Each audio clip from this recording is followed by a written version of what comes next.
akwụkwọ nke abụọ nke Samuel isi nke 20. Ma ọ dọbatara otu nwoke jọgburu onwe ya ịnọ n'ebe ahụ. Aha ya bụ Sheba nwa Bikri onye Benjamin. O wee fụọ opi ike sị, anyị enweghị oke n'ime David, anyị enweghịkwa ihe nketa n'ime nwa Jese. Nwoke ọbụla ya laa n'ụlọ ikwu ya Izrel. Ndị ikom niile nke Izrel wee si n'iso David rigo so Sheba nwa Bikri, ma ndị ikom Juda rapara n'ahụ eze ha site na Jọdan wee ruo Jerusalem. David wee bịa ruo ụlọ ya na Jerusalem. Eze wee chịrị ndị inyom 10 ahụ bụ ndị iko ya, nke o mere ka ha nọdụ iche ụlọ. O wee tinye ha n'ụlọ ndebe n'azụ ha, ma ọ bakwurughị ha. Ha wee bụrụ ndị emechibidoro ụzọ ruo ụbọchị ọnwụ ha, na-adị ndụ dịka ndị inyom di ha nwụrụ. Eze wee sị Amasa, kpọkọtara m ndị ikom Juda n'ụbọchị 3, gị onwe gị guzokwa n'ebe a. Amasa wee jee kpọkọta ndị Juda, ma ọ nọrọ ọdụ karịa mgbe akara aka nke ọ kaworo ya. David wee sị Abishai, ugbu a Sheba nwa Bikri ga-emejọ anyị karịa Absalom.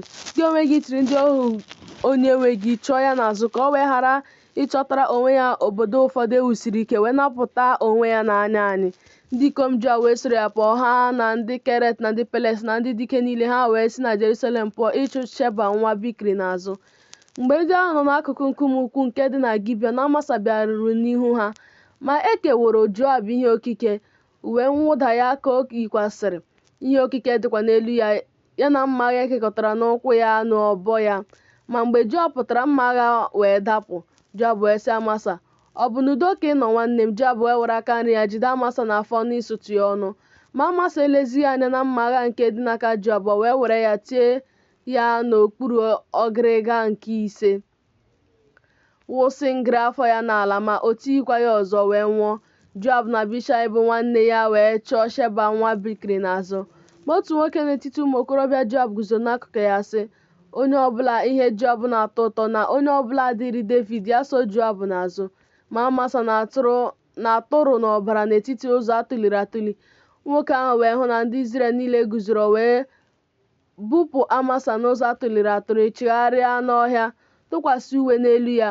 Mgbe ọ hụrụ na onye ọbụla nke bịara n'ebe o guzoro, mgbe e bupụsịrị ya n'ụzọ atụliri atụli, ndị ikom niile gabigara iso n'azụ Joab ịchụ Sheba nwa Bikri n'azụ. O wee gabiga n'ebo niile nke Izrel ruo ebe na Bet-Maaka, na ndị Bịa niile wee kpọkọta ha. Ha wee bịa sokwa ya n'azụ. Ha wee bịa nọchigide ya n'agha n'ebe Bet-Maaka, wụkọta ihe ntụkọba imegide obodo ahụ. O wee guzo n'ime ekpe. Ndị niile soro Joab na-ebibi mgbidi ime ka ọ daa.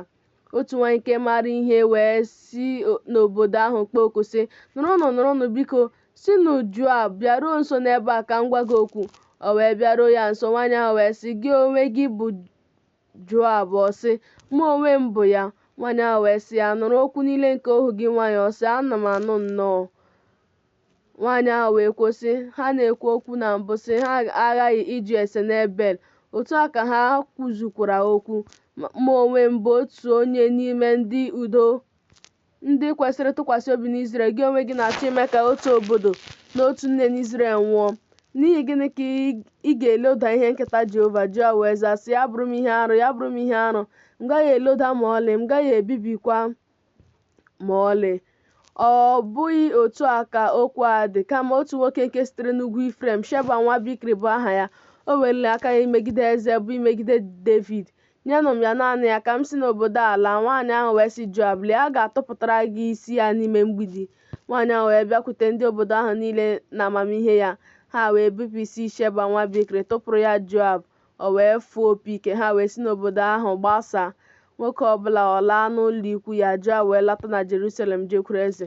Ma Joab bụ onyeisi ụsụ ndị agha niile nke Izrel. Benaya nwa Jehoiada bụ onyeisi ndị Keret, bụkwa onyeisi ndị Pelet.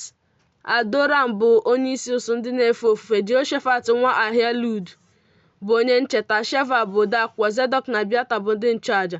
Ọzọkwa, Ela onye Jaya bụrụ David onyeisi n'ije ozi.